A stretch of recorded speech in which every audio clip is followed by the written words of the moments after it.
Hello and welcome. I'm your host, author Ryan M. Oliver, and this is the Mighty Books Podcast. This episode's featured author is E.C. Murray. E.C. Murray teaches at Seattle Central College and wrote the memoir, A Long Way from Paris, named Independent Kirkus Best Book of the Year, The Urban Goatherd, a pushcart nominated story, and two tiny books, Life Kinda Sucks and Writers Unblocked. She also wrote The Enthralling Mystery, An Unfamiliar Guest, and freelance articles ranging from Lady Gaga to Paralympics. She founded Writers Connection, writersconnection.org, with interviews with Eric Larson, Elizabeth George, Debbie Macomber, and more.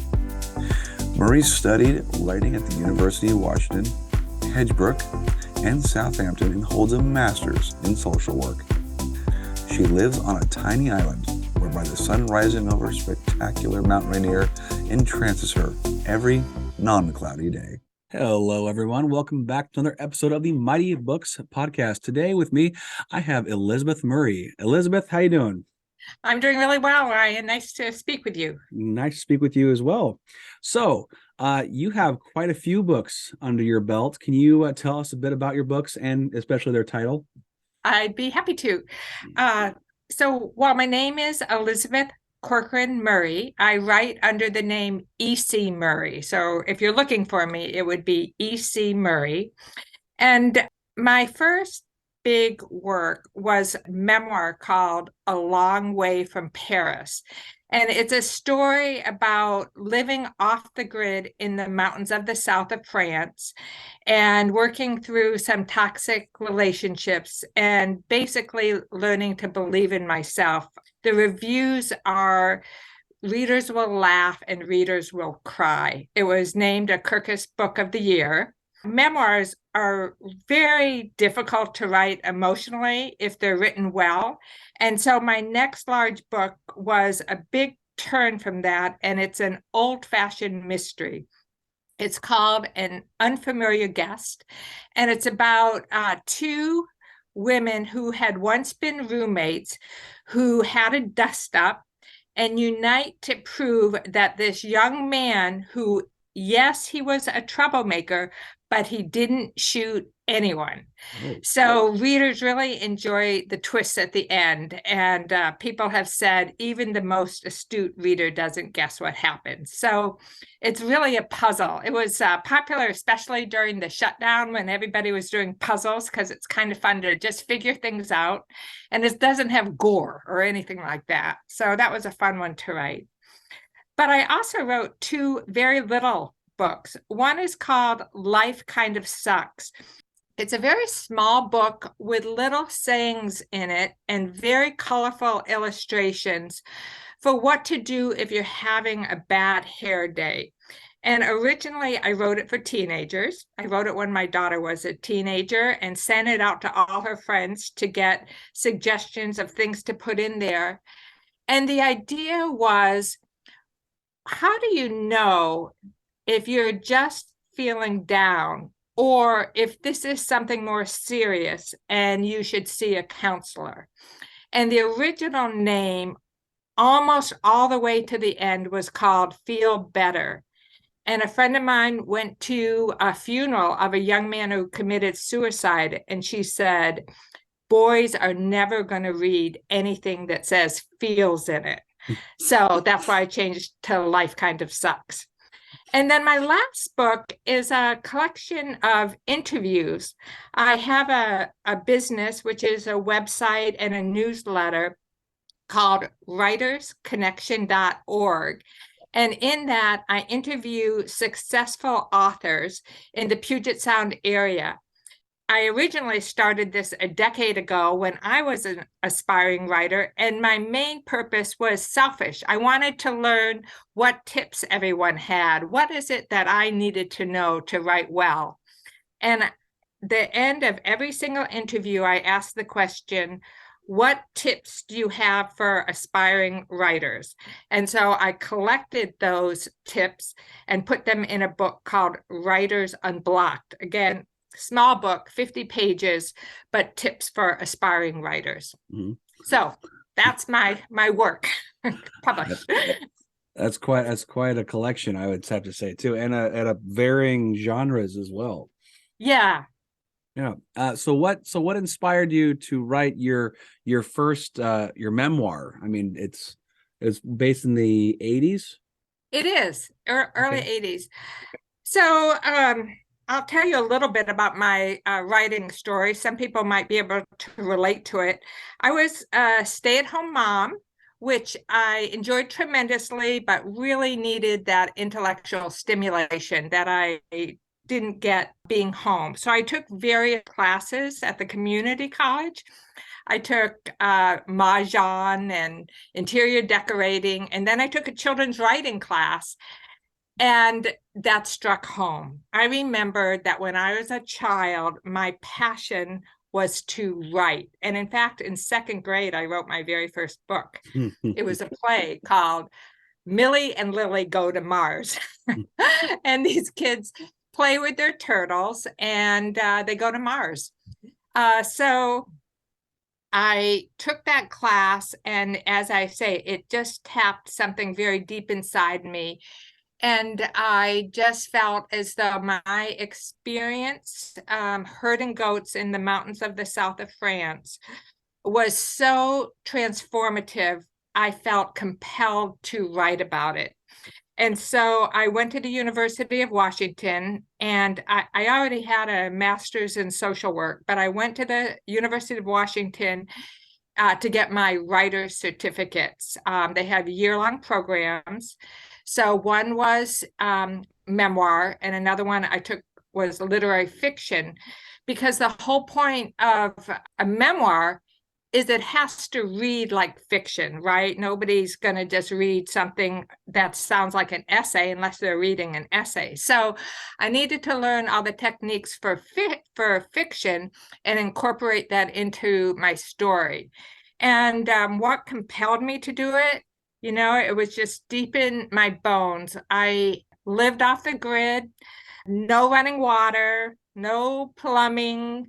It was snowing. People hear, oh, you lived in the mountains of the south of France. That must have been wonderful. And I was like, well, I was standing in 10-degree snowstorms with my goats. So it wasn't all fun and games, but it was all learning. And it was definitely a lifelong adventure. That's exciting. I know a lot of people during that time did a whole backpacking through Europe thing, and I think they Yes. still do a little nowadays. It's not. I feel like it's not nearly as widely talked about, but that was when I was growing up, the cliche of, oh, you finish high school and you go do a year in Europe and then you come back and do college or start your career. So Yeah. I think that's how it kind of starts in the beginning. And I have to say, I've read a few pages through the first chapter, and it reads beautifully. It's very smooth. So I Thank mean, you. it's just very, it's like you could just keep going and going until obviously the pages run out. So it does read, like you said, like fiction. It's got those elements. It explains everything nicely. It doesn't read like I went here first, then I went. It's not like a list of what you did. It goes through emotions and little acts here, and actually gets the essence of the environment, which is kind of the whole point. You want Uh, to word pictures. I really felt a spiritual connection to the land, and that was a significant theme in it. I would be out there with my 42 goats, 12 sheep, and a cow, and I was a city girl. So I can tell you I made a lot of mistakes.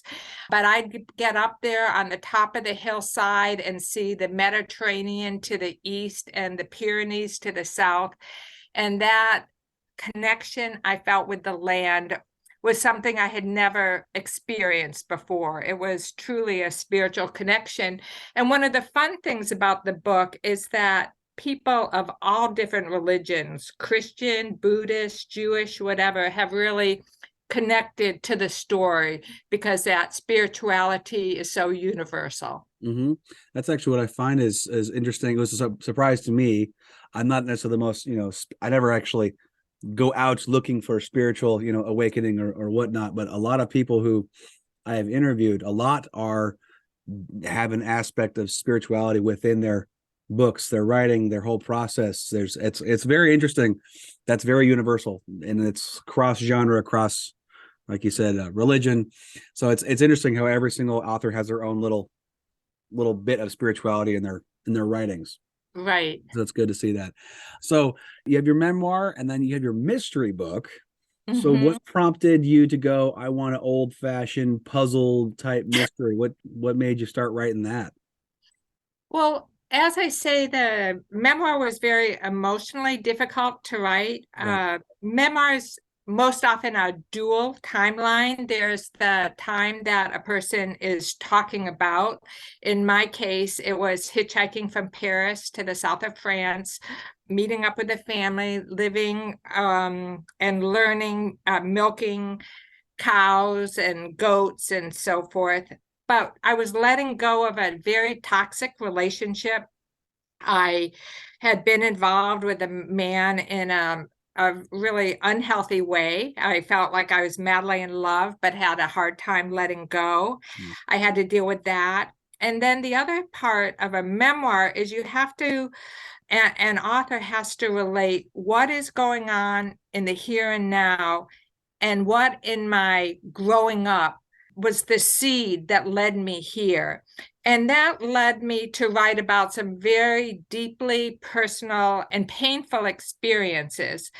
And one of the things that was so fascinating, nobody ever told me about writing a book, is that I got so many emails and letters from people who talked about painful things they had gone through that had nothing to do with what happened with me, and yet they could connect. So I had, for example, a stranger write to me and talk about how their son had OD'd on heroin, and that had nothing to do with my story, but the emotions affected her. And I had another person who said in World War II, I was fighting in France, and it's a 5-paragraph email that I just reread for this podcast, talking about how he could just connect with everything that I was talking about. So the point being, it was emotionally, I really had to be naked and vulnerable. And that left me feeling raw. So I wanted to write something that was emotionally easy to do. Oh, okay. And so that's getting around to answer your question. Well, I grew up reading Nancy Drew. I read every Nancy Drew book which had ever been written.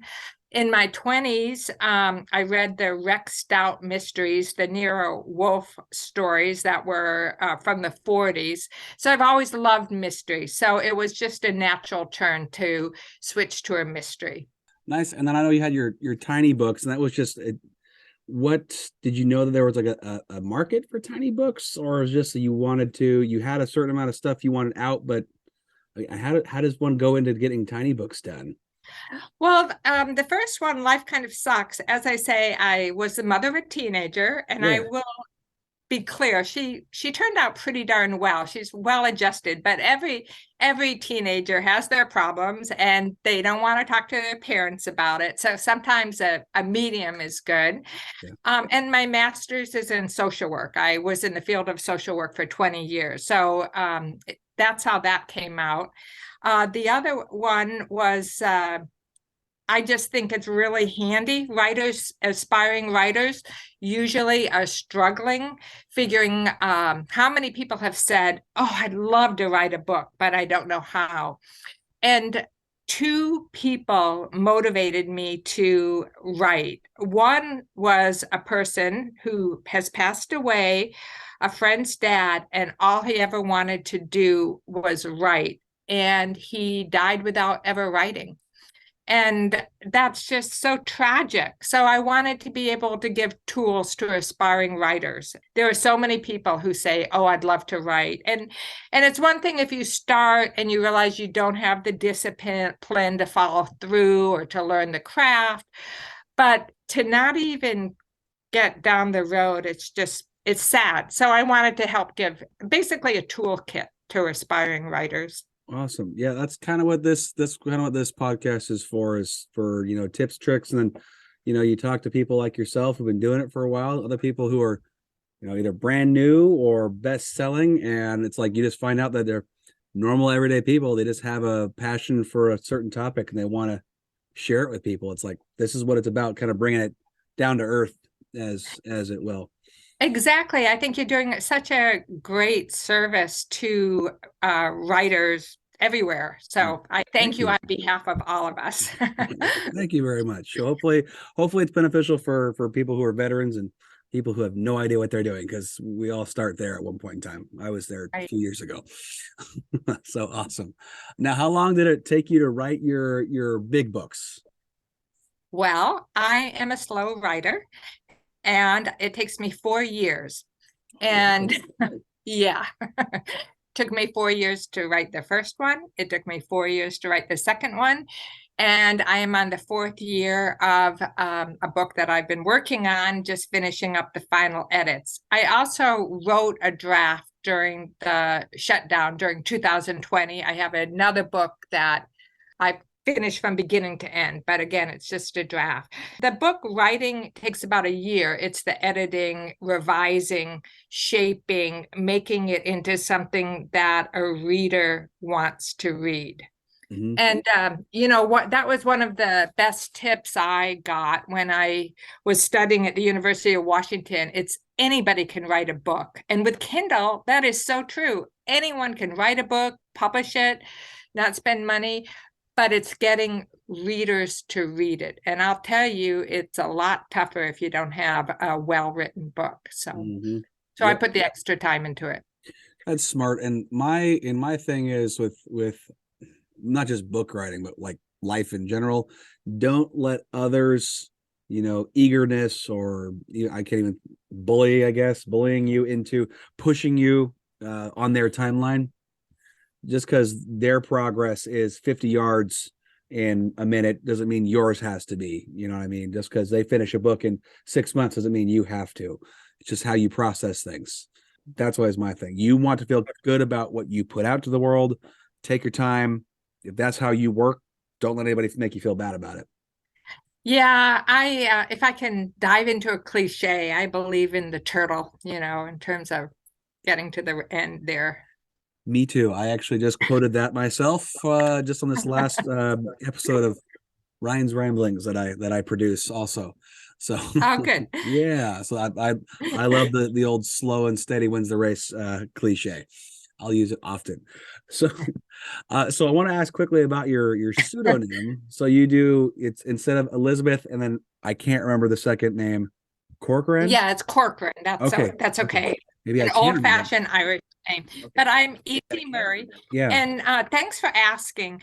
Actually, I did the old-fashioned task that I think every writer should do. And I Googled Elizabeth Murray. I Googled Elizabeth Corcoran. I went on Amazon, looked up, and there's lots of Elizabeth Murrays. It's a very common name. My maiden name is Elizabeth Corcoran. There are quite a few of those. I went on Amazon, saw those names, but there were no E.C. Murrays. So that's why I chose it. Okay. So people almost find me. Yeah. So marketing pretty much. And that's really, display marketing. That's definitely Well, also a couple of other things too, I'll mention that were told to me. One is somebody told me that their agent said it's really nice because it's fewer keystrokes if somebody wants to find you. Well, I feel like nowadays there are so many well-read authors who have long names of other languages, whether they're African or Indian or Chinese, that might not be so true. But E.C. Murray is pretty few keystrokes. The other thing is like J.K. Rowling, there, I believe, is still a prejudice against women writers, and that you get more readers if a person thinks you might possibly be a man. Now, my photo is on all my back cover of all my books, so it doesn't apply that much, but it is a factor. Yeah, that's what I've heard too. I would love that for not to be true, just because I've read many books by female authors and they're just incredible. So I mean, I think I'm about 50-50 now. When I was a kiddo, maybe I'd like, I don't worry about a guy. But as you get older, I would hope you'd branch into both, both of the sexes works. There's a lot of good stuff out there. So I read that you actually teach creative writing. I do. I teach. I started off at Tacoma Community College. Okay. And now I teach at Seattle Central College. Not much, about 2 terms a year. I fell in love with Zoom, and now I only teach on Zoom. There are so many people who hate it, but I live on the tip of an island. It's 20 minutes from anywhere. It's an hour to get to Seattle, and I will tell you, I love just sitting here in my family room and doing my teaching. I teach a few different classes. One of my favorites is so you want to write a book with just basics. And for that one, I talk 3 main areas that I think are important for every book. One is plot, one is character, and one is prose. And I think for those who go on to a Master's of Fine Arts, which I don't have, they teach so much about writing beautiful sentences and how important prose is. And that's very important. But you need to have characters that people can relate to, can believe are real, that you can feel your emotions with. And you need to have a plot. And discussions about plot are tossed and turned throughout if people attend writers' conferences. And I think the basic thing to know is there needs to be a solid beginning, middle, and end. And the traditional plot is that the protagonist needs to have a yearning and then go through plot complications trying to reach their goal. And once they have reached almost their goal, having a crisis and then having a resolution. And I like to throw into that basic 3-part structure of my instruction: dialogue, setting. I'm really into setting because, as I said at the beginning, I'm very into land. I live at the end of an island, and then blend those all in together. And it's so fun to read people's writing, to feel their inspiration, to see people talk with each other. And that's one of the exciting things about teaching a class. Even on Zoom, people connect. They find beta readers. Yes, they learn new skills, which is great, but they often develop long friendships. Writers group. I've been in a writers group for 10 years with people I met from a class. So yeah, it's a fun thing. I feel as much of a facilitator of relationships as I do a teacher. So E.C. Murray, and I'm teaching at Seattle Central College this spring. So you can look for my courses there. Fabulous. Now, do you take so is it spring and winter you do, or just kind of spring and fall? Spring and fall. Okay, awesome. I'm a skier, so I like to ski in winter, and I like to lie by the and and swim in the summer. So sounds like you got a good system there. Now, I saw writersconnection.org. What is that? That's associated with, are you a founder of this? Yeah, I am the founder of this. I just felt as though the Puget Sound is filled with these tremendous authors. And interestingly enough, the very first writers conference I found in the back of Writer's Digest magazine. It was at Kiana Lodge, and it was hosted by David Guterson, who is the writer of Snow Falling on Cedars. Elizabeth George was there, who was the person who was the author of the Lindley series on Masterpiece Theater. Jonathan Evison, whose book Small World just came out, but he wrote many other books.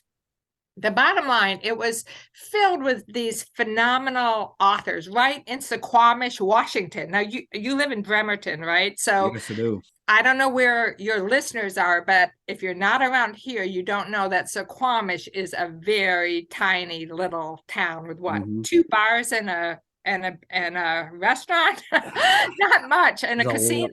There's a lot of forest out there. Let's just say that right now. A lot of forest, that's right. So the fact that all these people were from this area, it just made me want to tap into them. And so starting the Writers Connection was a way to reach authors, interview them, get their tips. And then I had said I was going to start a website, and a journalist picked up my story and said, "And so do you have a website?" And at the time I did not. So I hustled and got a website going. And the website has resources. So what kind of resources? Resources in the Pacific Northwest for writers, nationally for writers, for all these different organizations, groups, conferences. And it also has the interviews about a year after I've done them of people such as Eric Larson, for example, romance readers. Debbie Maycomer is a star, Sheila Roberts, Mike Lawson, who also is from Bremerton, who just put out a new mystery book. So all that there is on writersconnection.org. So I'm going to repeat writersconnection.org, because there is a writersconnection.com, which is not mine. So writersconnection.org. And I also want to say I have two editors that work with me who are superb. Wendy Hinman is the author of 2 books about sailing around the world. Sea Trials is one, and Tightwads on the Loose is another. And my other editor is Norma Sachs, who lives in Eugene, Oregon, an Ivy League educated writer who also manages the Oregon Country Fair, which is like a Renaissance fair in Eugene, Oregon. Yeah, it's quite a resource. Yeah. Thank you. Yeah, I need to tap into that too. I need more and more authors for this podcast. I don't. A lot of people want me to stick with locals, which I love doing, but Yeah. I want to talk to everybody everywhere. For I've got people all over the place, so it's really cool. There's so many very popular ones close by. Yeah, Seattle is such a literate city. You know, we are a city of literature, which took a lot of work and effort by local writers to become part of. There are, I don't know, 12 around the nation. I mean, around the world. There may be more than that now. But yeah, we are quite a hub. But I also wanted to stick to local. But our upcoming February issue is going to have Meg Wolitzer, who is the New York Times bestselling author of The Interestings, The Wife, which was a Glenn Close movie, and a number of other great books. So we've also spread out. But I listened to your podcast, and for listeners, Ryan has some great podcasts. The person from St. Louis, correct? Yes. Somebody from St. Louis, which I thought was interesting. Yeah, St. Louis, places from Texas. Gosh, I want to say somewhere down south, Hawaii, Alaska. I think we have a person that was originally from Germany. She's now up here. They're everywhere. So it's really cool. So I mean, and authors like to bunch together just like any group of people, who have a common interest, which is awesome. So it's really nice, and I'm meeting more and more. So it's really cool. Every time I think I'm running out of people, I just had 3 more people hit me up for an interview to meet up. I'm like, wow, okay, well, here we go again. So, well, I had a kick out of listening to your podcast, which I believe was your second one, where you were describing your process of starting and the problems that you had with the computer and the technology and so forth. But then you mentioned, but finding authors, that was no problem. That was a breeze. It was. I thought that was going to be a struggle. It ain't. It's not a struggle. The struggle is everything else that comes along. It's very time consuming to organize everything and to go through the editing and uploading and all the organizing, marketing. That takes a long time. But finding names, it doesn't take long. I just have to throw a rock and I hit somebody. It's just like, oh, you've written something. Come on over. Let's have a conversation. So it's great. Yeah. So that one you're talking about, it's the Ryan's Ramblings. So I do this one, which is Mighty Books. So it's still in Mighty Books. This is the interview podcast. And then I had a thought of, well, there might be people who have other, need some tips and tricks for doing whatever around authorship or something. And so I threw all those together because I can, and they're fun to do. They're a little shorter. So some are 5 minutes, some are, 15. There's a 20-minute one. But so yeah, it's all fun stuff. I like doing those a lot. I do them a Great. lot. Yeah. I just want to do one other little plug. You Sure. asked me about writersconnection.org. Yes. So I mentioned that I studied memoir for a year in a class and then read everything I could. The biggest tip I give to writers is read 100 books in your genre. And the genre makes a difference because I look at different genres as overlapping Venn diagrams. So for example, your book, which would you call it fantastical? Would you call it? I guess so. Yeah, it's like a fantasy adventure epic. So that and memoir, two very different genres, but what overlaps is you need to show and not tell. But then there are a lot of differences. So, for example, in a memoir versus a romance, you have a lot more reflection and so forth. So that's why I really believe you need to read 100 books of your genre. Well, when I switched to mystery, I really didn't know anything about writing mystery. And I read a few books and I thought, how do I find out how to do this? And then I thought, oh, my website, I can do that. So I looked on my website and there was Mystery Writers of America. And they just happened to be having their national conference in Seattle. And I went to that and I was off. So That's awesome. that was pretty fun. So are there going to be any future books? You said you have one in the pipeline now. And then are you just going to keep going until you can't write anymore? Well, I'll tell you about the two books I'm working on now, and we'll see what happens. Okay. So the one I'm writing right now is about a young man searching for his mother who vanished 15 years ago. And he and 3 allies scour the homeless camps of Seattle, searching for this woman. Now, in any story that has a theme which is socially important, the story has to be really rich in character and plot. So the theme blends in, so you hardly notice it. And in my first drafts of this book called An Impulse of Light, the whole fact of my concern about how homeless people live was so strong, it came out like an essay. So I had to go and redo it and rewrite the story. But now it feels done. I had an editor, his name is David Downing, who I would highly recommend, who helped edit it. And I've rewritten it, 5 times from beginning to end. That's the whole 4-year process. And I think it's a pretty good story now. I think people will be really interested in this young man's quest for his mom who vanished when he was 15. He's really trying to prove himself because he grew up with a derelict dad who died in prison.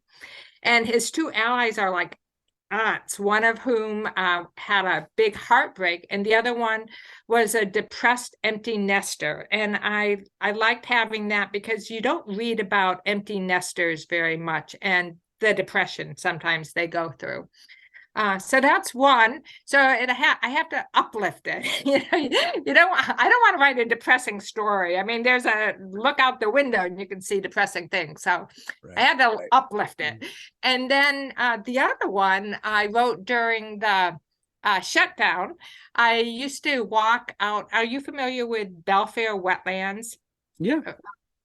So for those, again, who don't live around here, there's a little town called Belfair that has lovely wetlands, boardwalks, and we used to walk there every week, and I saw a shed off into the distance, and I imagine a body there. So it's a mystery about who died, who killed him, da da da da da. So anyway, that'll be fun to get back to, honestly, when I finish this one. Okay, very cool. I love that the first thing you go to in Belfair is like, there's a odd looking building.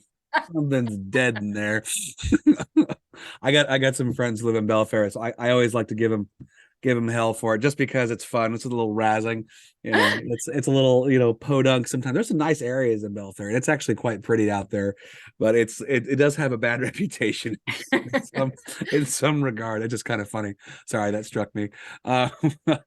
Well, it's a fun town because, like so many of these towns that are, let's say, an hour and a half from Seattle, they have such a diverse population. You have people who would commute to Seattle but they couldn't afford it, and then you have people who've lived there for 8 generations. So it's got that real mixture of population.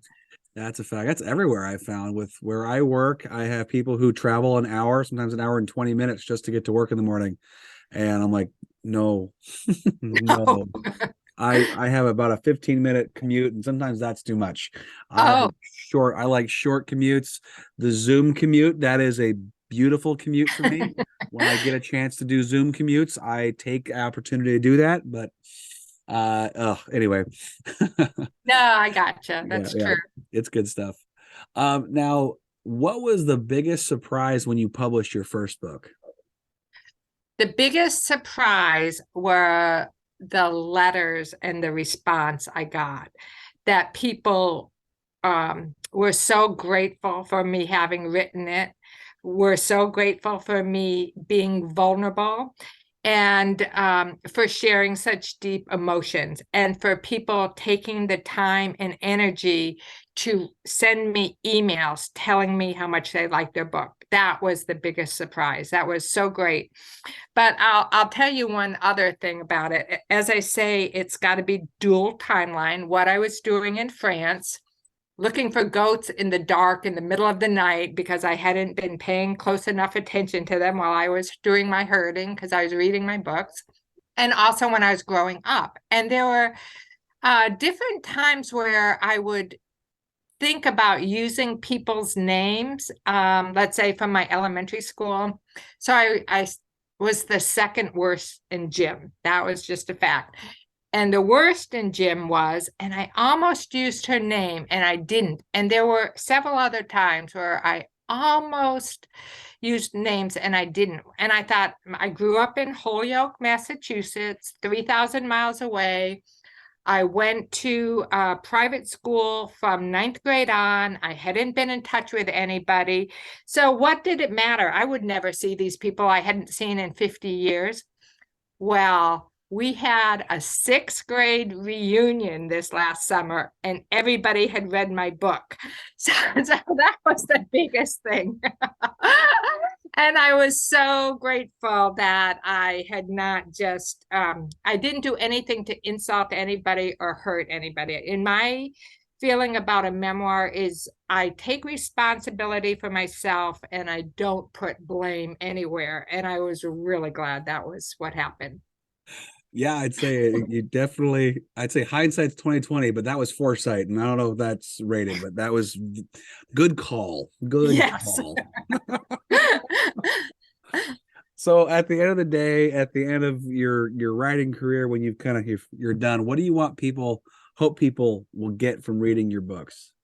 Well, my first book is learning to believe. The theme really is learning to believe in oneself, learning to be honest about overcoming disabilities, or if a person hasn't been treated well or whatever, that a person just needs to take responsibility for who or what they are and create their own joy in life. That is the main message of that one. In An Unfamiliar Guest, it really is a story of friendship.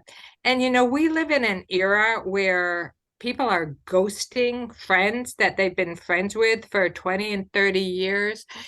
And that just seems so sad to me. And one of the lines in my book that I'm working right now is friendships can be as fragile as a crystal glass, that we need to really value friendships and family and treat people with kindness and compassion and understanding. So the whole message of empathy, I think, is what I'd like to leave people with. Awesome. That is a great answer. Thank you. You're welcome. So for everyone wondering, where can they get copies of all of your books? Oh, thank you for asking. Mm-hmm. I truly love supporting independent bookstores. In Gig Harbor, we have an independent bookstore called Invitation Bookstore. Most small towns have independent bookstores, so you can find either an unfamiliar guest or a long way from Paris there. They are also on Amazon and on Kindle. Writers Connection is on Kindle and Amazon, and Life Kind of Sucks is only on Amazon or through my website, which is EC Murray or writersconnection.org. Okay. Either one. You can find me at ecmurray.com or writersconnection.org. Well, Elizabeth, this has been so nice. I'm so glad we got to have a conversation, talk about all your cool works and your experiences over in France and everything like that, and your time as a creative writing teacher and everything else we chatted about today. So I really appreciate you coming on here today. Thanks so much. It's been such fun. Really appreciate it. And I'll let you know when I finish my next book. But thank you for what you're doing to readers and writers everywhere. So really appreciate it. Thank you. My absolute pleasure. And then, of course, I always extend an offer another interview when you get your other books done. We'll talk about those too. And just, get a good update for everyone who's curious what you're up to. Thanks so much. Yes, of course. All right, everybody. I hope you enjoyed this conversation. And everyone have a great day. Get some copies of her books. And as always, stay mighty and keep reading. Are you an author? Do you know someone who is? If so, then message me, Ryan Oliver, at ryanmoliver.com to set up a free appointment to discuss being showcased on the Mighty Books podcast. If you enjoyed this episode, make sure to subscribe to the Mighty Books YouTube channel and share the link to this and more episodes with your friends and family. Thanks for listening. So long for now. Stay mighty and keep reading.